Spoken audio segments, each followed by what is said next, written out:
Because we have new modalities, we have accepted X-ray based finding, we have accepted all, not only X-ray, all radiological based findings. Even gynaecological cases में अगर primary infertility के case में आप ATT चला रहे हैं, we are counting them as a TB patient because they are on anti-tubercular treatment, not a TB patient but on anti-tubercular treatment. Nikshay is counting that.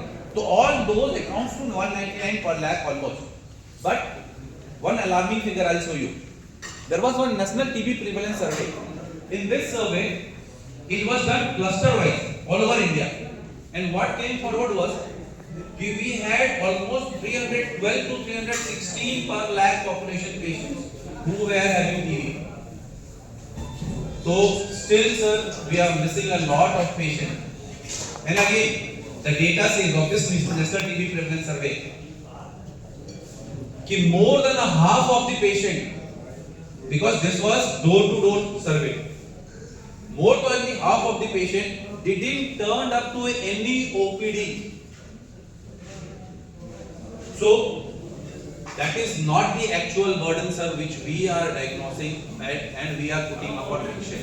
We have n numbers of cases where we are missing the cases. So this is what the National TB Prevalence Survey says, sir. 312 per lakh population, and if you note down the microbiological confirmation, adult cases 316 per lakh.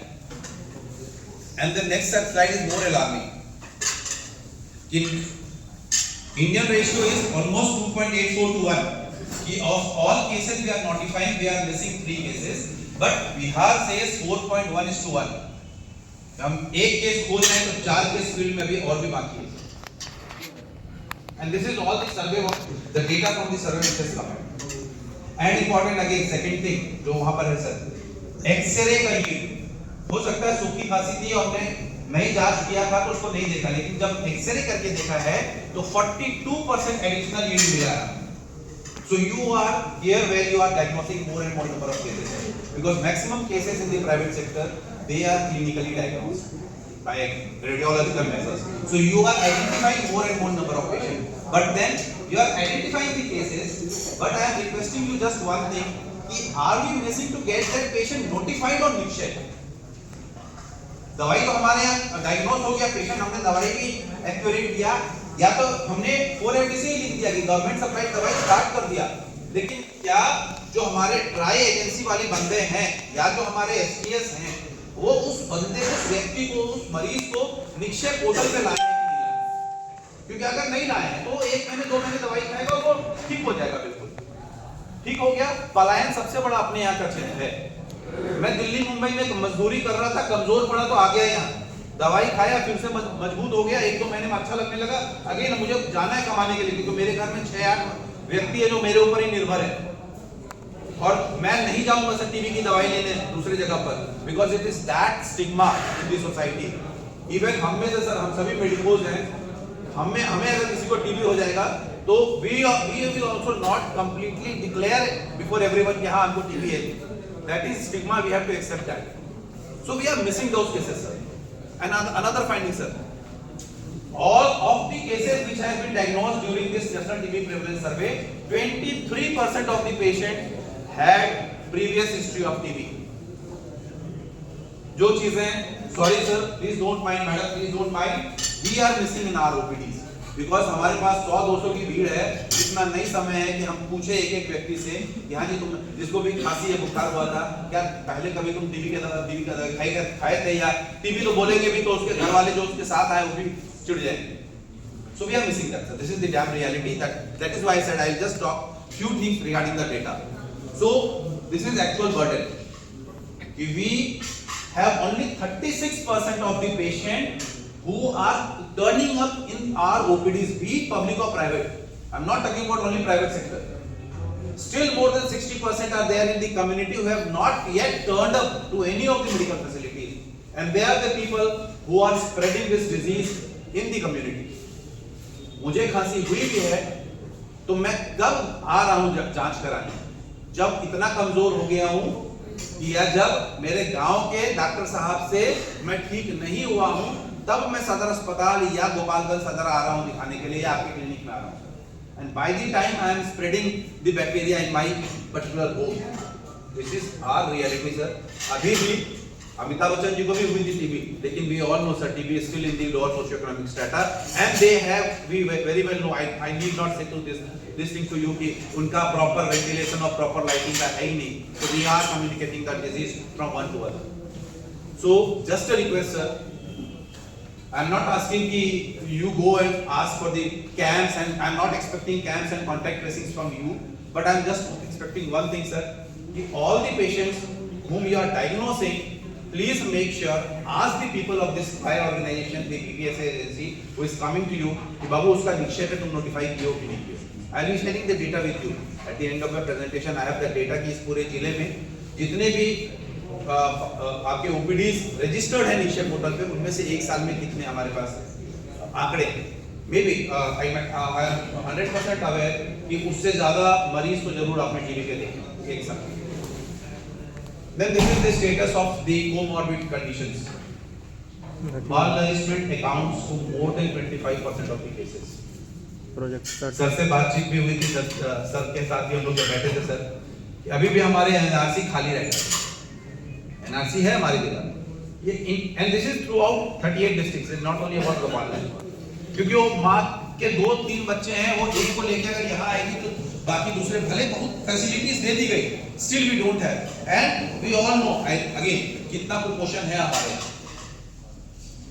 Anganwadi केंद्र पे, हमारे पास exact data नहीं मिल पाता sir, तो हमारे OPTs में तो नहीं है हमारे पास, बट जो लीनन की बच्चियां हैं, अगर कोई बच्चे हैं, अगेन एनीमिया हम लोग प्रोन है एनीमिया के लिए भी, तो वी हैव सीन 930 लाख पर लाख पॉपुलेशन, जो 312 की अगर हम बात करें तो माल नरिशमेंट में ऑलमोस्ट 3 टाइम्स चांस बढ़ जाता है टीबी होने का, and then same with diabetes almost more than 2 times, sorry, और डायबिटीज तो बहुत कॉमन है, एटलीस्ट हर घर में एक तो जरूर डायबिटिक है। And I tell you sir, अभी जो सर ने बात किया 100 डेज कैंपेन की, we are still struggling with the data कि एक्चुअल डायबिटिक्स कितने हैं हमारे पास कम्युनिटी में, in all this 10 districts of the Bihar जहां पर ये एक्टिविटी हो रही है, we don't have the exact data. Same with smokers, again almost 3 times prone to have TB. Alcoholic हम लोग ओपनली नहीं बोल सकते हैं, but still again rampant use है अपने यहाँ पर, again there is a chance of 3 times rise, and I am not talking about 199, I am talking about 312 as the base. So this is the actual burden of this TB in our society, and most of you sir are identifying TB patients, but we are missing them for the proper treatment adherence. That is where I want to focus today. Just by identifying, our job is not done. Our job is only done when we are able to make that patient take the medicine for the complete at least 6 month duration. And one input I'll just add on here only. Initially the patient used to get 500 rupees per month during the course of treatment. Now it has been increased to 1000 rupees per month during the course of treatment. So, and another thing, it is not that if the patient is on drug sensitive TB, that regimen of is of 168 days, that is almost 6 months, we will only get 6000. If you are increasing the duration of the treatment for that patient will get treatment for the complete duration what you are giving the medication. No one is going to stop that patient to get, if you are making a drug sensitive TB patient to take medicine for 9 months, if you are still counting that patient to take medicine for meningitis or CNS TB, anything, or in fact bone TB, you are making that patient to take the medication for 1 year, that patient will get his 1000 per month duration this Nikshay Poshan Yojana benefit for complete 1 year. Only thing again required from your side is कि उसके prescription पे लिखा है continue treatment, no one is to tell you sir आपने क्यों बढ़ाया है, वो रहेगा, किसी भी स्टाफ को उसको पैसे देने में कोई दिक्कत नहीं। Next thing sir, again not important but I need to share here, any patient who has been identified from a private health facility also, public में तो जो हो रहा है उनको करना है, they are doing it, private में भी जो आइडेंटिफाई हो रहा है कि योर हेल्थ फैसिलिटी जिनके नाम से भी रजिस्टर्ड है, you get 500 rupees for notifying each patient, that is the positive case, even clinically diagnosed, and again another 500 rupees which you get when the outcome of the patient is declared again on निक्षेप होता है। Patient को आपने diagnose करके treatment start किया, you are eligible to get 500 rupees again when that patient completes his treatment 6 months, 9 months, 1 year, whatever time you are taking, and after that उसका outcome निक्षेप portal में entered है and success होगी। उसने मान लीजिए कि वो एक्स्ट्रा पल्मोनरी का केस होगा, you don't have a sample, you are diagnosing only on the radiological basis or only on clinical acumen, no issue। Patient का डायग्नोसिस हो गया, 500 is generated, पेशेंट ने दवा खत्म कर ली, that time the outcome of that patient goes to treatment complete because that patient has completed his treatment। we don't have the outcome कि दवाई खाने के बाद वो नेगेटिव माइक्रोबायोलॉजिकली कंफर्म्ड अगर वो था तो उसका अभी हमारे पास सैंपल ही नहीं है ना, तो उसका आउटकम ट्रीटमेंट कंप्लीट भी होगा तो we accept that as a successful outcome. And again वो आपके आईडी से उसका आउटकम अपडेटेड है, आपको नहीं भी करना है सर, वो जो पीपीएस एजेंसी है वो कर देगी, तो यू गेट अनदर 500 rupees, तो 1000 per patient for notifying and giving the outcome of that patient। And why this is important to get on niche? I'm taking much time initially sir because for the further slides I'll skip, but this is important sir। patients आपके यहाँ जो भी आ रहे हैं TB के maximum is of lower socioeconomic status. Nikshay एक बार entry हो गया उसको वो 1000 रुपए मिलेगा पहला, तो दूसरा उसको दवाई अगर वो नहीं ले पा रहा है तो पीपीएसए वाले भी इसको ट्राई करेंगे और हमारे एसटीएस भी इसको फॉलो करेंगे कि अगर वो दवाई नहीं ले रहा है तो उसको पब्लिक की दवाई मुहैया करा दी जाए। पेशेंट आप ही के पास रहेगा, पेशेंट को सदर अस्पताल आने की जरूरत नहीं है, उसको आपके क्लिनिक पे ही दवाई मिल जाएगी। थर्ड थिंग कि अगर उसको डायग्नोस्टिक टेस्ट की जरूरत है, बीच में एक्सरे की जरूरत पड़ गई या नैट टेस्ट की जरूरत पड़ गई तो वो पेशेंट को अगेन गवर्नमेंट सेक्टर में ही टेस्ट मिल जाएगा। और मुझे लग रहा है सर आप लोग के यहाँ वो भी रहा है कि जब फाल्सेट ट्यूब आप लोग के पास अवेलेबल रहती है और सैंपल वहीं कलेक्ट होता है, पेशेंट को आपको भेजने की जरूरत नहीं पड़ी है public facility, so that patient gets everything। so this is one thing sir। strategic plan again I will not take much time on this। जो 4 पिलर्स हम लोग बोलते हैं नेशनल स्ट्रेटेजिक प्लान के, detect, treat, prevent and build. so we are talking about all the aspects and one thing that we are missing here in the private sector is the preventive part। patient comes to you only when he has symptoms and we don't have that much time कि हम बात कर पाएं कि तुम्हारे घर में किसी को सिम्टम है या नहीं, और अगर हमने ये पूछ भी लिया तो हम ये कहीं नहीं पूछ पाते हैं कि तुम्हें दवाई, तुम तो दवाई खा रहे हो, तुम्हारे घर वालों को भी बचाव वाली दवाई की जरूरत है। And we have that medicine not only initially सिर्फ आइसोनियाजाइड थी सर जो 6 महीने के लिए खिलानी पड़ती थी, now we have another medicine that is isoniazid and rifampicin combination and that is a weekly dose you can give to all the patients of contacts of pulmonary TB। they are not the patients, contact of pulmonary TB patient at least, क्योंकि pulmonary वाले फैला है, extra pulmonary का तो chance कम है transmission का, तो pulmonary के कॉन्टैक्ट को आप दे सकते हैं sir, and that is a weekly dose of isoniazid and rifapentine and that too only for 3 months। so that patient is taking medicine only for 12 doses, not more than that। so this is one thing which I will be talking in detail in the subsequent slides। diagnostic tools तो sir ये है ही अपने पास, I am not going to take much time on this। just one thing कि TrueNet अभी आ गया है और हमारे पास सभी ब्लॉक में सैचुरेटेड है, तो कहीं भी आप प्रैक्टिस कर रहे हैं सर आप उसी जगह पर सैंपल भेज सकते हैं। इट इज नॉट नीडेड कि पेशेंट का सैंपल जो है सारे ब्लॉक से कुचाई कोट हो या भोरे हो वहां से सबको सदर में लाने की जरूरत है। हथुआ में तो पहले भी जीन एक्सपर्ट था, हथुआ और सदर 2 जगह था, अभी सभी ब्लॉक में एटलीस्ट एक नैट मशीन है जिसपे आपको नॉट ओनली एमटीबी का diagnosis and it is good better than the microscopy, the diagnostic modality is good, you also get the result for the rifampicin status of that patient. This is the medication again, this you are giving it sir, I don't have any thing to tell on this। 4 FDC हम लोग देते हैं, accurate 4 जो आप दे रहे हैं sir, 4 FDC for 2 months, that is isoniazid, rifampicin, pyrazinamide and ethambutol, and then for the subsequent 4 months हम लोग isoniazid, rifampicin and ethambutol देते हैं। हम लोग जब पढ़ रहे थे सर तो उस समय इंटेंसिव फेज के बाद अगर पेशेंट माइक्रोबायोलॉजिकली कन्वर्ट नहीं होता था तो हम एक्सटेंड करते थे, but now the programme says कि you continue IP, that is 4 FDC or accurate 4 with the 4 drug combination for the 2 months, and irrespective of the test, from the subsequent 3rd month start that patient on continuation phase, and HRE ही है वो आप extend करें, 6 महीने से ज़्यादा भी extend कर रहे हैं treatment, तो that should be as near as rifampicin and ethambutol. This is the doses again, you all are very well aware of this. Program का है कि fixed dose combination है. Each tablets contains all the 4 drugs, and then we have weight band with 25 to 34 kg to more than 75 kg weight band, and minimum 2 tablets to maximum 6 tablets a day. Random visits पे एक जगह मिला sir ऐसा कि patient को 6 tablet खाना था, तो उसने कहा कि सर 2 गोली सुबह 2 गोली दोपहर और 2 गोली शाम खा रहा है.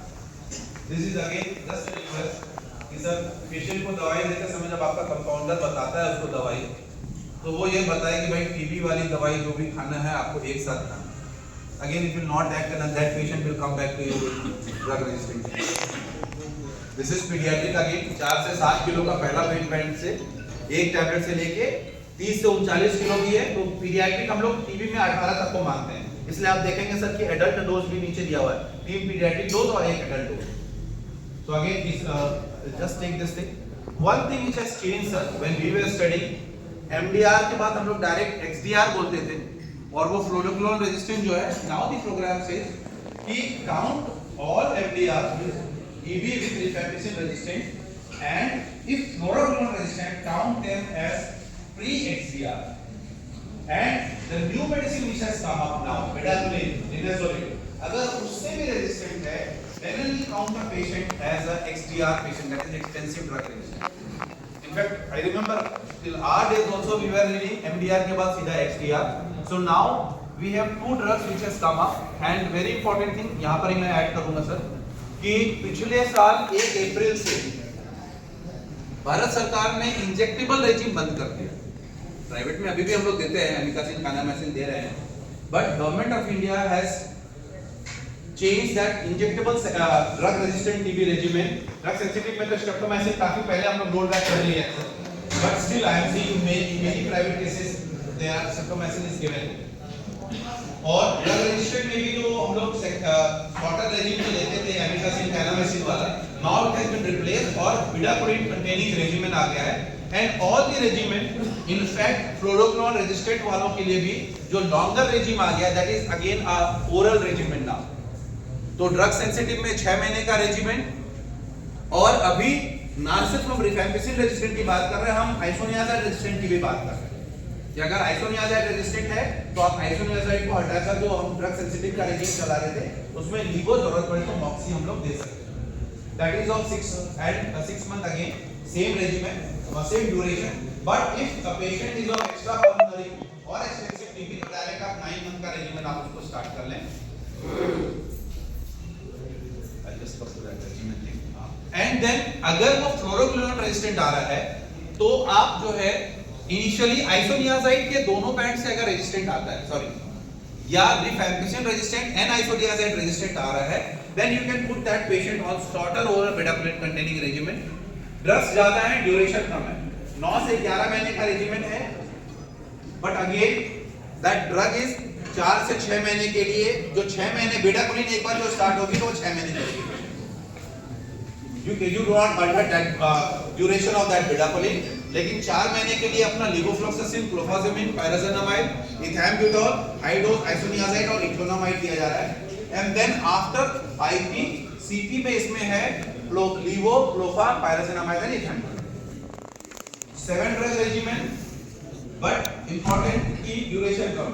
लेकिन बिहार में सर जो देखा गया है ये रेजिमेन का एक्सेप्टेबिलिटी कम है, तो people go for smaller drug but a longer duration, less number of drug with longer duration, that is longer oral bedaquiline containing regimen, that is levofloxacin, bedaquiline for 6 months, linezolid, clofazimine and cycloserine. We can give this regimen for the patients और all oral longer, या कोई patient shorter regimen का भी दवाई खाया था तो वो 1 महीने से ज्यादा का शॉर्टर का दवा खा लिया था तो उसको हमें लॉन्गर रेजिमेन पे ही लाना. इंपॉर्टेंट चीज इसमें बस ये था सर कि सभी पेशेंट को जिसको ड्रग रेजिस्टेंट टीबी का स्टार्ट करना था उसका प्री ट्रीटमेंट इवैल्यूएशन करने की बात हम लोग करते हैं, because bedaquiline otherwise is a very good drug, but इसमें सिर्फ एक चीज कहा जा रहा है कि आप एक बार ईसीजी करके पेशेंट का आप देख लें QTC इंटरवल अगर 450 से ज्यादा है cardiotoxic, though there is no such reported cases of that, but in this studies it has come up, so we get at least an ECG done on any patient who is to be started on bedaquiline containing regimen. And then we have the routine test what we are going up with history, previous history, weight, height, clinical examination, CBC. Again linezolid अगर हम दे रहे हैं तो we need to know about the platelet counts and other things. So we have that again blood test for the then urea creatinine, blood sugar, X-ray, audiogram और ऑप्थेल्मोलॉजिकल test तब important है जब आप लॉन्गर में आप रिप्लेस कर सकते हो, निकासिन कैनामिसिन चला रहे हैं सर तो उसमें तो इंपॉर्टेंट है, या पीडियाट्रिक एज ग्रुप में चला रहे हैं तो again we need drug resistant के केस में again liver function test is important, तो ये सारे टेस्ट हम लोग करा रहे हैं। तो प्राइवेट सेक्टर में मुझे जो जानकारी है sir, I am not aware कि यहाँ पर प्राइवेट सेक्टर में ड्रग रेजिस्टेंट के केसेस अभी हम लोग ट्रीट कर रहे हैं sir. Is there any way where we are starting drug resistant cases on treatment sir in private sector? As soon as the patient is rifampicin resistant, we refer them to these other hospitals. This is what I am aware of. So they have that modality. Sir is Arvind sir is looking into that thing कि patients initiate हो रहे हैं. But one important figure just I want to talk on the drug resistant case कि sir almost 10% हमारे पास isoniazid resistant भी patient आ रहा है. So just one request here sir कि आपके यहाँ के जो patient हो उनका सैंपल अगर हम ले रहे हैं स्पूटम का, तो जस्ट रिक्वेस्ट कि उसका हम लोग 2 सैंपल कलेक्ट करवा लें और फाल्कन ट्यूब में कलेक्ट करा लें। आई होप विकास जी आपकी टीम होगी और वो फाल्कन ट्यूब सभी जगह पर रखी गई है जहां पर भी सब लोगों ने डिमांड की है। हाँ, तो सर 2 सैंपल की इसलिए मैं बात कर रहा हूँ कि नैट टेस्ट तो आपके यहाँ पर जिला में हो जाएगा, एलपीए के लिए जो आइसोनियाजाइड की टेस्ट है वो लाइन क्रॉस बेसिस से होना है, तो फर्स्ट लाइन सेकंड लाइन का टेस्ट के लिए इन्हें पटना सैंपल भेजना पड़ता है। And again, patient in private sector very difficult to trace them once they are back from the OPD. So initially जब हम सैंपल कलेक्ट कर रहे हैं प्राइवेट सेक्टर में, तो जस्ट रिक्वेस्ट कि वो पेशेंट का 2 सैंपल कलेक्ट हो जाए कि हम उसका कंप्लीट डायग्नोस्टिक एल्गोरिथम को फॉलो कर पाएं। And another thing I am requesting Vikas and his team कि सैंपल जैसे ही हो सर आप लोग बस उसको मॉनिटर कर लेना कि पेशेंट का सैंपल अगर कलेक्ट हो रहा है या आपने क्लिनिकली भी स्टार्ट कर दिया treatment within a week maximum time I am saying sir, उसका निश्चय आईडी जनरेट हो जाए। जब भी ये लोग आपके पास दोबारा आते हैं तो पूछ लीजिए सर अगेन से, क्योंकि ये लिस्ट एक लेके जाते हैं आपके कंपाउंडर से या आपके फार्मेसी से, ये लिस्ट लेके जाते हैं कितने लोग को डायग्नोसिस हुआ है, तो उनका इनसे जरूर पूछ लीजिए कि तुमने पिछले महीने वालों का निश्चय आईडी बनाया कि नहीं, एक बार मुझे दिखा दो। क्योंकि if we are missing on that Nikshay ID, we are missing that patient and that patient will turn up as a drug resistant TB case on many cases. So just to stop that conversion of drug sensitive TB case where treatment is easier to drug resistant, at least if we get a nikshay ID, that patient will be followed by the system, by the civil surgeon sir and his complete team. And again that patient का monitoring ये भी होगा कि उसको DBT का भुगतान हुआ कि नहीं हुआ। अभी सर वीकली ये रिकॉर्ड देखा जा रहा है कि कितने टेस्ट हो रहे हैं और कितना पैसा खपत हुआ है अभी तक जो कि पेशेंट के लिए निक्षय पोषण योजना का आया है। और पेशेंट पब्लिक हो या private doesn't matter, he is eligible for all the public health action whatever is there in the programme irrespective of where he is being diagnosed and where he is continuing his treatment. So I'll just cut short. One last thing on the treatment part. Now we have a new regimen which is going to come up. Only one case have yet been started in India. State level training has been done and we are planning to have this training very soon in the state of the district level and gradually will come to the district. Now we have a new regimen for drug resistant TB case, that is bedaquiline, pregabalin, linezolid and moxifloxacin regimen, and that is for 6 month duration. तो जो 18 से 20 महीने वाला all longer की बात कर रहे थे सर ट्रीटमेंट का, वो 5 ड्रग, यहाँ पर 4 ड्रग की रेजिमेन और वो सिर्फ 6 महीने। तो this will really help us sir for the drug resistant TB cases. 6 महीने में उनका treatment complete. And again this says कि आप स्टार्ट करें as soon as the patient is diagnosed as a rifampicin resistant and predicted है, तो अभी हम 14 इयर्स के एबव को ही देंगे। 14 ईयर से ऊपर है, इन ड्रग्स से उनको कोई रेजिस्टेंट नहीं है पेशेंट को, तो we can start that patient directly और this Bpal M regimen, but we need to know the status of the moxifloxacin of that patient. मतलब LPA के 2 सैंपल तो हमें कलेक्ट करना ही करना है sir. At any point of time जब भी हम स्पूटम या any other sample, blood, urine और स्टूल, ये 3 सैंपल छोड़ के अभी सारा सैंपल का टेस्ट हो सकता है सर। एक्स्ट्रा पल्मोनरी सैंपल भी अगर आप ले रहे हैं, पस ले रहे हैं, आप CSF ले रहे हैं, आप ब्रोंकियोअल्वेओलर लवाज ले रहे हैं, फ्लूइड ले रहे हैं, all those samples can be tested. Just request from you कि जब भी सैंपल कलेक्ट हो, 2 सैंपल कलेक्ट हो, then we will be able to do the complete diagnostic algorithm and we will be able to do justice to that patient also. So when this, and I hope so by the end of this World TB Day 24 मार्च के पहले बिहार में sir at least एक case तो start हो जाएगा, ये हमारा plan है। इंडिया में भी जस्ट लॉन्च हुआ है इस साल, otherwise it has started in few other countries and this is as good. Bedaquiline, pretomanid का भी कोई ऐसा मेजर साइड इफेक्ट नहीं देखा गया है सर। लेनाजोलिट, उसका डोज टेपरिंग की जरूरत है, अगर हम 9 महीने तक जा रहे हैं, ट्रीटमेंट को एक्सटेंड कर रहे हैं for extensive TB and other cases, तो उसमें लेनाजोलिट का डोज को हमें प्रॉपर्ली मॉनिटर करते हुए रहना है।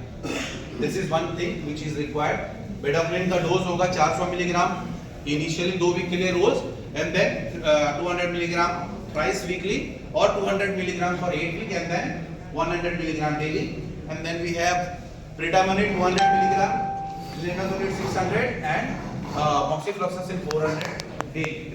This is the dose which is coming up, because I just again I'll go little back कि all over world में generally it is followed 2 drug regimen, but India tries to follow this 5 drug regimen, group A और B, जिसमें कि लीवो, Moxie, बेडाक्लोलिन और लेनाजोलिड है, उसके तीनों drug at least हैं। ग्रुप बी से जो हमारे ड्रग्स हैं, जो प्रोफाजिमिन और साइक्लोसेरिन है, उसको मिलाकर हम 5 ड्रग की रेजिमेन पूरा करते हैं। जरूरत पड़े तभी हम रिप्लेसमेंट ले जाए। जो मैंने लॉन्गर रेजिमेन की बात की सर, उसमें ही हम लोग ड्रग्स चेंज कर सकते हैं according to the adherence. Shorter में हमें ड्रग चेंज करने के लिए या ड्रग रिप्लेस करने का नहीं ऑप्शन है। If patient is resistant to any drug और is having ADRs, we have to switch from that shorter regimen to the longer regimen, and in longer regimen you have replacement for each and every drug. बेडाक्लोलिन नहीं है तो आप डेलामिनेट डाल सकते हैं, paediatric में भी आ गया वो डोज, तो there is that replacement sequence which is there in your booklet also, everything which is given to you. Just now I'll complete this thing and then I'll come to the last part of my presentation, which is the TB preventive therapy। इस पर हम लोगों ने already बात भी की sir, और यहाँ पर मैं 2 चीजों की बात करूंगा। आपके यहाँ एक 100 डेज कैंपेन चल रहा है, जिसके बारे में सर ने बताया भी। In that 100 days campaign